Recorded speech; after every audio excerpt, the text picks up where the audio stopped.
আমি একটি হাদিসের প্রেমে পড়ে গেছি।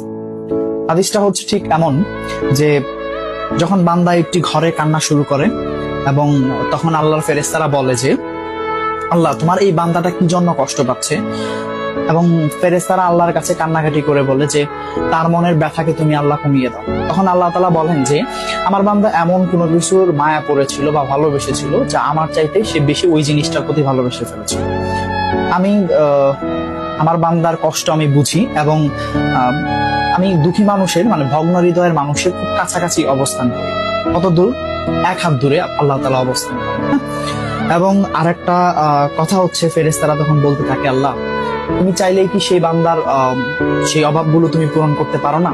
তখন আল্লাহ তাআলা বলেন যে আমি ওয়াদা করতেছি আমার বান্দা যে জিনিসটা তার জীবন থেকে হারিয়েছে তার চাইতে অধিক উত্তম জিনিস আমি তাকে দিব, যা দেখে পৃথিবীর মানুষ বিস্মিত হবে।